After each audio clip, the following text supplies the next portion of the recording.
প্ৰথম কথাটো হ'ল 2 জানুৱাৰী অসম দিৱস। এই অসম দিৱসটো এতিয়া ভাৰতৰ সকলো ৰাজ্যতে পালন কৰে। বহুতে কৈ আছে যে বিহাৰ দিৱস অসমত পালন হ'ব। অসম দিৱস পালন কৰে নেকি? অসম দিৱস প্ৰতিটো ৰাজ্যতে আজিকালি পালন কৰা হয়।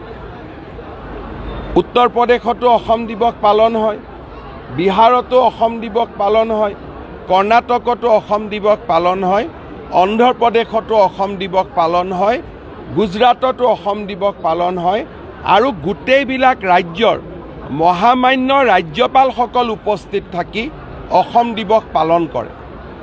আৰু ভাৰতীয় জনতা পাৰ্টিয়েও গোটেই দেশত থকা অসমীয়া লোকসকলক লৈ প্ৰবাসী অসমীয়া সন্মিলন অনুষ্ঠিত কৰে।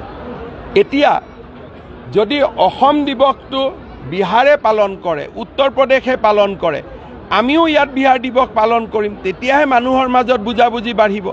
গতিকে এই বিষয়টোলৈ ৰাজনীতিৰ কোনো কৰাৰ মিনিঙে নাথাকে।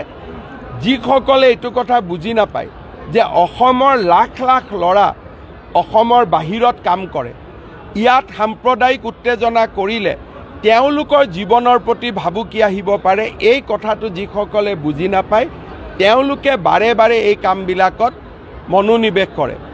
কালিৰ পৰা মই পাইছোঁ অসম দিৱস পালন কৰিব নেকি? আৰে গৌৰৱেৰে অসম দিৱস পালন কৰে। যোৱা কেইদিনমান আগতে পণ্ডিচেৰীত অসমৰ প্ৰফেচাৰে মোক চিঠি দিছে যে মই গোটেই অসম দিৱসটো পালন কৰোৱাত আগভাগ লৈছিলোঁ। অসম দিৱস সকলোৱে পাতে, প্ৰত্যেকখন ৰাজ্যতে পাতে আৰু বহুত দূতাবাসত অসম দিৱস পাতে, শ্ৰীলংকাৰ দূতাবাসত অসম দিৱস পাতে। গতিকে অসমে যেনেকৈ অসমক মানুহে ভাৰতৰ আন ৰাজ্যৰ লোকে সন্মান কৰে, অসমেও আন ৰাজ্যৰ লোকক সন্মান কৰিব লাগিব। তিনিচুকীয়াত পাতা নাপাতাটো বেলেগ কথা, মই সেইটো বিতৰ্কত নাযাওঁ। তিনিচুকীয়াত পাতক, গুৱাহাটীত পাতক, য'ত পাতক পাতক, কিন্তু যেতিয়ালৈকে বিহাৰ ৰাজভৱনত অসম দিৱস পালন হ'ব, ময়ো অসমত বিহাৰ দিৱস পালন কৰাত তাত কোনো বিৰোধিতা কৰাৰ মই কোনো যুক্তিয়ে দেখা নাপাওঁ। এনেকৈ আমাৰ অসমক এটা যে আমি খুব